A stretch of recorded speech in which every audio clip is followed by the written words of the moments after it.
Good afternoon, managers. My name is Thomas Lenore, and I'm the 2012-2013 Campus Sound West Department Manager. Unfortunately, I'm unable to join you guys today, but I hope that you're finding manager pre-training to be enjoyable, and I hope that this presentation on DR scheduling provides some great takeaways and information going forward as you have to schedule your front desk staffs. Looking at today's agenda, we'll start off with a brief explanation of scheduling. From there, we'll transition into scheduling best practices, where we'll discuss some things that are currently being done on campus as it relates to scheduling. From there, we'll talk about methods of scheduling, online versus in person. And finally, I'll show you some quick navigation skills on using the Winter Work program. So, scheduling. Scheduling is the process of actually creating and assigning time slots to your employees so that you have full coverage at your desk at all times. Desks must be operational from 7 a.m. until midnight, with DPS coming to relieve your DR staffs from midnight to 7 a.m. Lots of your desk staff may have become accustomed to the processes of the prior manager. Understand that it is your job to create systems that you feel suit the needs of your individual building. If that means deviating from current systems or creating new methods of doing things, so be it. Understand that there may be some hesitant to change, but it is what you think will work best for your individual buildings. Continuing on, employees may work up to 20 hours a week during the school year and up to 40 hours a week during breaks and holidays. Please be mindful of this during scheduling, as this is a federal mandate. Students who exceed their hour maximums during the school year or over the summer are in jeopardy of losing their work-study privilege for the rest of the year. Please let your staffs know that, as this may become an issue. Also, some terminology that you might encounter is the term undesirable shift. This refers to early morning shifts between 7 and 10 a.m. and late night shifts between 8 p.m. and midnight. Sometimes in the residence halls, 2 or more DRs may be working during an undesirable shift. However, in the apartments, only one DR is allowed to sit the desk at any given period. Please let your desk staffs know that they are responsible for working any shifts that they are assigned or picked up, even after they've been placed on the trade board. The trade board is a tool on Winter Work that allows DRs to post hours that they are no longer able to or interested in working in for trade or to be picked up by someone on their fellow staff. In the event that an hour is not picked up on the trade board, also let your desk staff know that they are responsible for coming in and working. Until a shift is assigned to another employee, that DR is still responsible for covering it. It is also a best practice to let your desk staff know that until shifts are traded on the trade board, they are not official. Often your desk staff will make verbal or email-related trades, which are difficult to track and often result in no one sitting at the desk during that shift. You should let your staff know that unless that trade is picked up on the trade board, then you do not consider it to be an official trade. This way, there is no discrepancy in the expectation of the DRs. Also, you should set aside some time early on in the year to create expectations with your staff. Generally, this is done during DR training. However, if you have new DRs working over the summer, it's also great to set aside some time then to talk about these expectations. Your expectations should include things like break requirements, the number of breaks that they are contractually obligated to work, the arrival time for a shift. During the school year, we generally ask the DRs to arrive about 10 minutes early to their shift to accommodate students who may have a class that starts on the hour. And the emergency protocol if a student becomes ill at the desk or unable to make it to the desk because of illness or some other unforeseen reason in very short notice to their shift. This is a great discussion to have with your supervisor so that you can create a very consistent expectation for emergency protocols throughout the university apartments. Continuing with some scheduling best practices, one thing that has proved to be very helpful in scheduling is to create a trial schedule for the first 2 or so weeks of a semester. Generally, this gives your DRs a chance to get a feel for their schedule to see if they're able to actually make it from class to the building in the allotted 10 minutes. Also, this gives your DRs an opportunity to see what other extracurricular activities or other things will be required of them throughout the semester and better budget their time for the actual school year schedule. This is not a requirement, so if you feel as though this will be too cumbersome, do not feel obligated to do that. Also, it's a best practice to keep a printed copy of your weekly schedule at your front desk so that the SSO is aware of the schedule. This will often save you time and headaches when a DR does not show up and the SSO is able to give them a call and find out that they're en route already. Another best practice is to never have an unassigned shift on your schedule. Whenever possible, assign your shifts to employees. When you find that a shift is unassigned, email them immediately to see who is able to pick this up. Often shifts that go unassigned tend to not be assigned in time and no one sits the desk, leaving you to get a phone call to come and sit your own desk. Finally, I always encourage my desk staff to exhaust all possible resources before contacting me for help covering their shift. As a manager, your first inclination is to try to help and make sure your desk is staffed at all times. Unfortunately, sometimes you'll have DRs who have not tried to contact any of their colleagues and will immediately come to you. Let them know that the expectation is that they should contact by email or telephone all of their peers before coming to you to email out to other desk staffs. The Office of Residence Life currently has two methods of scheduling with your DR staff. The first method is a scheduling meeting. A scheduling meeting generally encompasses an in-person, unpaid meeting where you will schedule with your staff via pen and paper. The second option is a went-to-work scheduling meeting. This is also unpaid, but it can happen virtually, so students can schedule from the library, their home computer, from even the front desk if they're working. This does, however, require some familiarity with the program on the part of both the manager and the employees, so I would not advise this for your first schedule. Below is a list of things that you should schedule for. Please note that the university apartments are open 365 days a year. We do not close for any breaks or holidays. That means that your desk staff must be covered during all major break periods, all holidays, and all days of the year. Some managers have been known to make separate schedules for breaks as opposed to the semester schedule, while others will have one schedule that is universal and will encompass all breaks, and then it is the responsibility of an individual DR to find a sub if they are unable to work during that break. The method that you choose is up to you, but this would be a great thing to consider speaking with your desk staffs about to see what will work best for them.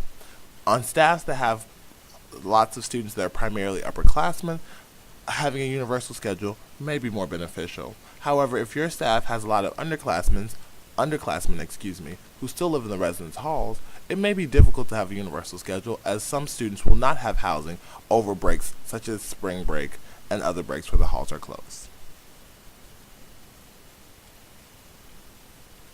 Now we will have a quick demo of the usage of When to Work. Managers, one thing I would suggest is that you add the When to Work login homepage to your toolbar under your bookmarked websites. This will help save you time as you will frequently visit When to Work to check your schedule.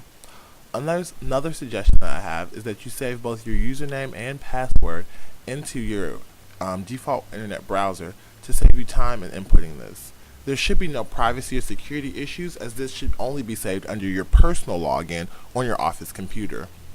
As I click in the sign-in ID box, you'll notice that my username is already present, Campus Town West DR. Your username will be very similar in format. I will click on my username and also by default my password is already input. The password for the Campus Town West manager is 819N16, which is also the address of our building. Your password will be similar. From there you just click sign in and you'll be redirected to the home page. This is the home page of When to Work, which is the dashboard for the manager view. On the right hand column you'll notice alerts that are sent to you from When to Work, which generally do not apply to us, so you can disregard them. Underneath you'll see the employee homepage notice.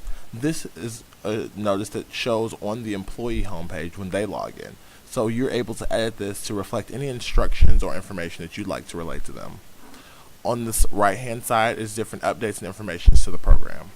The most important section to you will probably be the center section, which gives you quick buttons that let you access all the different usages of When to Work. These buttons also mimic the toolbar that is along the top portion of the page, which also give you the same functionality with greater drop-down functions. So the first button we'll look at is the schedule button. Here you're able to view the current schedule as well as see historic schedules from the past. Using this toolbar that kind of appears and disappears as needed, you're able to select a specific week. You can also use this calendar icon to select a week or a specific day. Please note that Win2Work is not always the fastest program, so please be patient when you're inputting your schedule or using it to check. This icon will also take you to the current day or the current week schedule. This is a schedule by employee, which is often helpful when you're cross-checking your payroll. However, the general default setting will be a weekly calendar view, which shows you your schedule throughout the week. You'll notice that I schedule on an hourly basis, so that you see Aldi Revelis is coming in from 7 a.m. to 8 a.m. She'll still be there from 8 a.m. to 9 a.m., and then she'll be replaced by Eric Eckelberger from 9 a.m. to 10 a.m. Some managers will partition their schedule into hourly blocks. For example, they may have only one schedule placed from 7 to 10 a.m., another from 10 to 12, and another from 12 to 2. That is up to you or what works best for your staff. I felt as though this would work better, as some students will only have an hour break during the day and would like to still get hours, as you can see here from noon to 1, where Matthew Anderson comes in for only a single hour. I'll talk a little bit more about the actual scheduling process in a moment. I just want to show you guys a little bit more about this top toolbar. Under the employee view, you get to actually see and edit, if necessary, your employees. By double-clicking on one of your employees, you can change individual attributes, or by clicking on this edit pencil, you are able to change all of their information, including their personal cell phone or contact information, the hourly max or mins that they can work, their hire dates, or even their pay rate. Rick R. Curry asks that we keep all of this information current, as they often run reports to see payroll usage. So please keep your hourly rate and hire date as accurate as possible. Under the Trades tab, you'll see that there are currently no trades awaiting approval, as we have our settings set that any trade that is initiated is automatically approved. Here you are also able to see any trades that are being initiated by your staff. For example, Sarah Steinhilber here is trying to trade her hours from 9 until midnight on Sunday, April 28th. They're color-coded, so anything that's in purple means trade or drop is okay. Anything in blue means drop only, and anything in this green color means trade only. The difference between those is that a trade means that they will accept your hours, and in return, you'll take some hours from them. If you want to drop only, that means that you are not interested in taking on any additional hours. You only want to get rid of your shift. And then obviously trade or drop means that you'll take either option. You're just really interested in getting these hours taken. At the top under messaging, this is where you're able to either send messages directly to your staff or change the home screen greeting. This is something that you can do as you feel necessary. Under reports, you're able to see your hour breakdown by employee for a given time period by entering your query beginning date and end date, and then clicking print summary report. I'll just run a quick one as an example. This is particularly helpful to make sure that your hours are accurate for your payroll numbers. Now you can see for the period between April 2nd and April 10th, the amount of shifts that were worked, the amount of hours that were worked, and then the total number of hours that should be appearing on that pay period. Finally, this button, On Now, is a great tool that shows you which DR is currently working and then who's working for the rest of the day. That's just a general overview of the functionality of Win2Work, which you'll get a lot more accustomed to and familiar with as you use it more and more. Now to talk a little bit more about scheduling. To create a new schedule, you go to the week that you're trying to make a schedule for example, May 5th, and then you'll add shifts. This method allows you to add a single shift at a time, and what can become cumbersome if you're trying to create an entire schedule. Another option that you can do is to import a schedule. This allows you to import an entire week schedule either from a template, which I'll show you more about in a moment, or from a previous week schedule. If I wanted to pull in the schedule from April 14th, I can do so, click Import Week, and it'll give me the entire schedule, if I refresh the page, from the week of the 14th.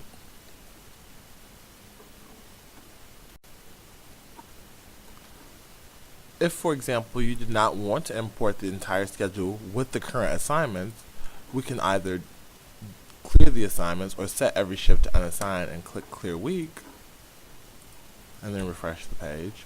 Or, if we delete the entire schedule, we can import these shifts with only the time slots and no name. So to do that, you say import prior week's shift, you'll click the 14th, but this time you'll also click unassign all imported shifts before you click import week to get the shifts only without the necessary titles underneath them, like so. Also, to import from a template, you can select the template name. For example, I have several standard templates here, and then click import week, and you'll see that here you get the template that you've already created. To create a template, all you do is import or create shifts, and then you click Save Template, and you get to name and save your template. This becomes helpful if you have a very specific template in terms of having blocked off hours or times when only certain people can work, and you want to be able to carry that through for the entire semester. One final note about scheduling using when to work. When having a scheduling meeting, you often want to limit the amount of hours that your DRs can pick up so that there is some fairness to the process. For example, generally during a scheduling meeting, I'll say for the first 10 to 15 minutes you can only pick up 4 hours or 4 shifts in my case. And during that time period, I'll set all of these 20s to 4. That way the maximum number of hours they're able to pick up is 4. Then I ask that they log out and return at a set time, and I'll change this number to 8, or whatever that increment will be. When using this method, it is imperative that you are very clear with your DRs in terms of how many hours they can pick up at a specific time, and the amount of time they have to wait before they can pick up more hours. For breaks, for example, when I'm scheduling a month before a break occurs, sometimes I'll make this as long as a day, so they have an entire day to pick up only 4 hours, and over the course of the week we'll schedule for an entire break period. I usually will outline this method via email so that the expectation and the procedure for scheduling is very clear for my staff. I also give them a troubleshooting number, generally my office number or cell phone number, so they're able to call me in the event they're unable to pick up hours, which sometimes happens. Finally, the tech support people at When to Work are a great group of people. Unfortunately, there is no telephone number to use, but if you cannot find the answer that you're looking for, here in the frequently asked questions section or help instructions, you can press Contact When to Work. And if you contact this email address, they'll help you with any technical support problem you may have. Your other backup will be the Assistant Dean for Student Staffing and Training, who is always well trained on When to Work and able to answer some of your more basic questions. Hopefully this training has proved insightful and that you feel a lot more confident and capable to navigate When to Work. Unfortunately, you're never going to be able to understand everything until you actually get out there and try it for yourself. So best of luck, and feel free to contact your supervisor for any further questions.